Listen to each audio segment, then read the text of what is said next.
Dito tayo guys sa Badass. Tuloy-tuloy pa rin yung ano natin, order natin. Ayun, nag-drop tayo ng order.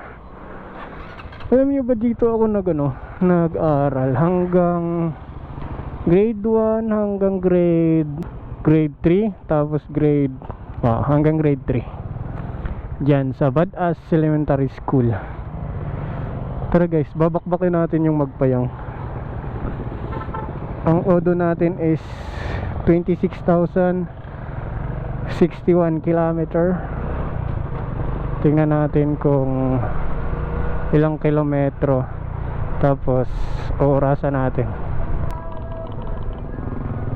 Let's go. Teka, orasan muna natin. Mga nagmumotor dito guys na walang mga helmet. 1241 26,061. So let's go guys.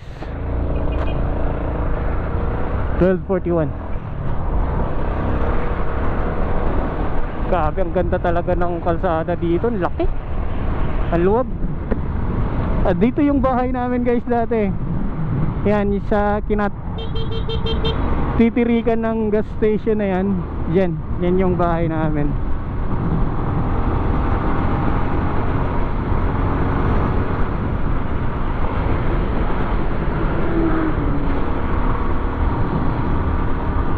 Ang sagad nito na naipaitakbo ko is 80 to 90 lang.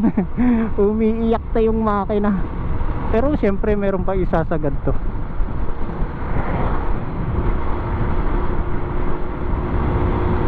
Badass to Magpayang. Tingnan natin kung ilang minuto, din ilang kilometro.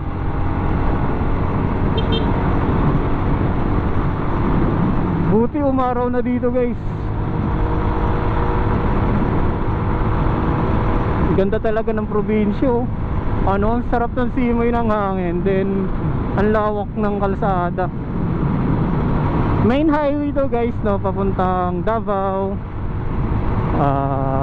Jensan. Dito yung daan kung magla-land tour kayo. Part 2 ng Surigao del Norte. Kung magla-land tour, ito yung unang city na malalandingan nyo or maapakan nyo pag pumasok na kayo ng Mindanao, is yung Surigao City, the city of island adventure. At syempre, ito yung gateway ng Mindanao, ang Surigao City.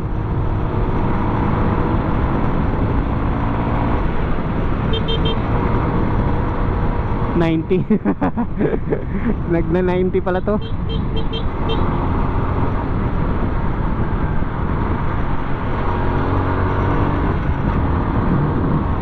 Tingnan natin kung may sasagad natin ng 100. Sarap talaga oh. Grabe, green na green. Sarap ng mga bundok-bundok na yan oh. Ang delikado lang dito guys sa probinsya is yung mga aso biglang tawid, di ba?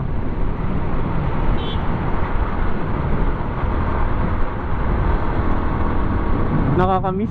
Nadala pala natin dati yung venture natin dito. Nag Mindanao loop tayo hanggang sa bahay. Binakbak natin ang isang araw at may 12 hours.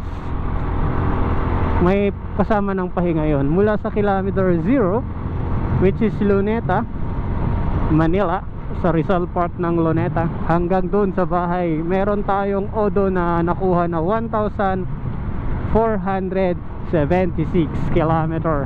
Total odo mula sa kilometer 0 hanggang sa bahay mismo. Grabe, ang sarap talaga dito guys. So green na green oh.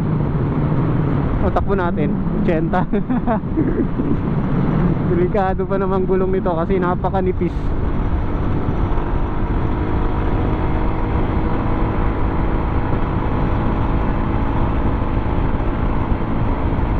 $100 mo na, bilis. Abot ng 100 guys. Abot oh. Kasalubong natin Bachelor, galing ng Butuan, Davao. Timamana na tayo guys.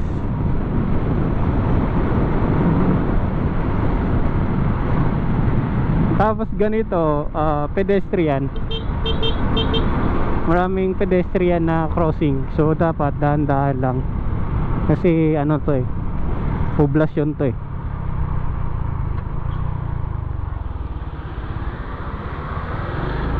Counter ka boy.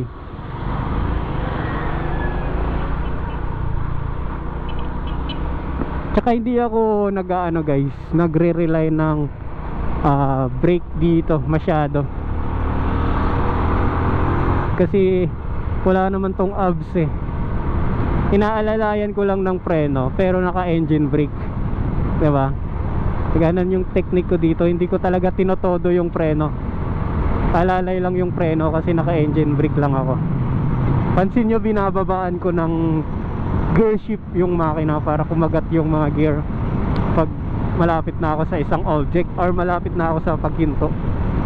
Look at that guys, oh my god, ang ganda ng tanawin no. Hey! Nakakamiss.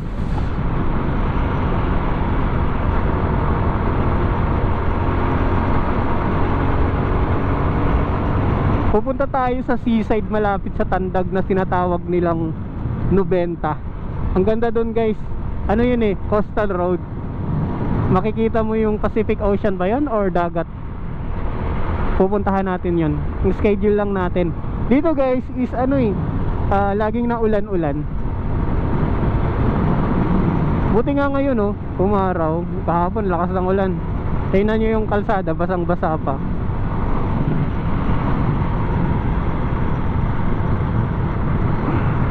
Uy, overshoot.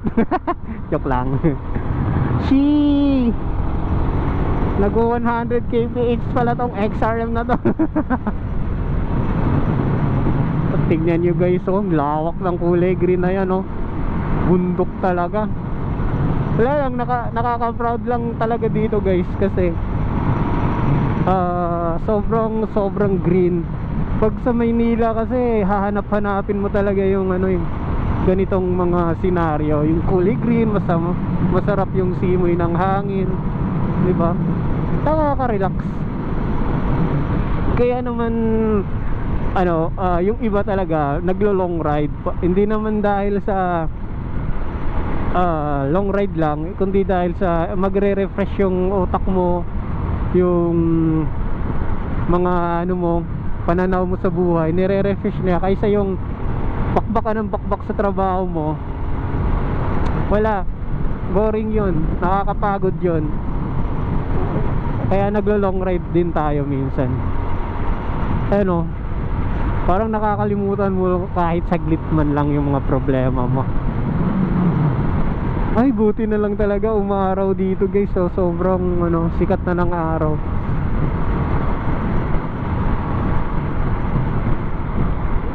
$10 kilometers na biyahe natin guys.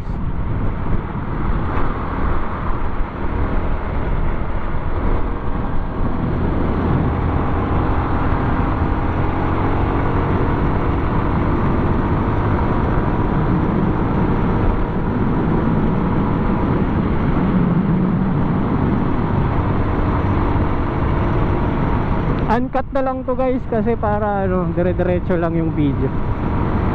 Marga na tayo. Gusto ko lang kasing i-video ang mga ganitong pagkakataon kasi bihira ko lang magagawa yung mga ganito.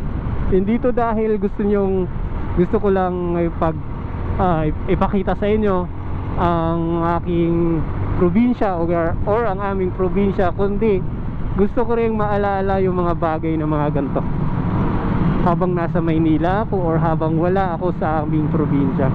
Kahit papaano man lang dito sa videong to, sa channel na to, ay makikita ko kahit papaano yung dinadaanan ko, di ba? Timaman, tubod na pala. Tubod na tayo guys. Meron lang pala tong 10 kilometers eksakto na guys kasi 26,071 na 10 kilometers. Hindi ko alam yung oras, mamaya titingnan natin. Yun nga guys, no, binibideo ko yung mga ganitong scenario. Hindi to dahil gusto ko ng views, gusto ko dahil ano, ma-share. At syempre, sorry guys, double lane. At syempre gusto kong balikan yung ano, yung mga ganitong ano, pagkakataon kahit sa TV na lang or sa YouTube ko na lang makikita. Yun ang rason kung bakit meron akong channel, para ma-share sa inyo ang aking mga ganitong sitwasyon. Syempre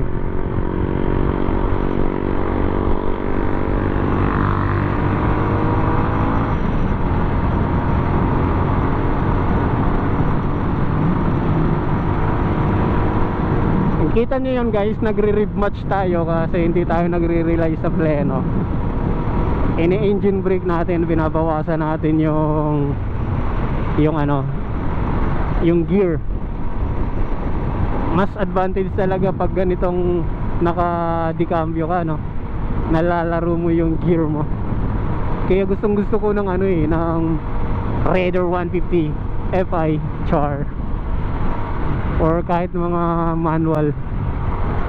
So malapit na tayo guys, 73. So ano, 12 kilometers mula sa Badass, mula dito hanggang dito.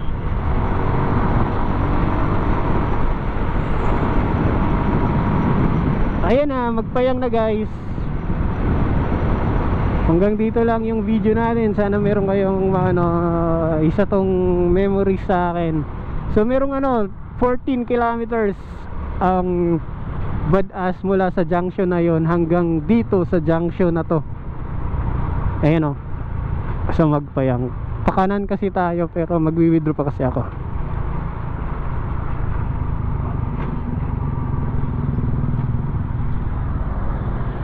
So guys, ayan o, 13 kilometers. Kasi 26,074 kilometers. Kanina is 26,061. May lilis lang natin sa 14. So ang oras natin is 12:52. Ayan o, so 12:52, 41, 11 minutes lang guys. Tinira natin ang Badass Junction hanggang dito sa Magpayang Junction. 7-Eleven muna tayo. Bush. Ayan guys ang ating Honda oh. Ang ating dala dirt bike XRM 125. Ganda no? Sticker natin. Ayan. Ano to? Officially motor ng bahay. Kahit sino gumagamit. Bye bye guys. Hanggang sa muli.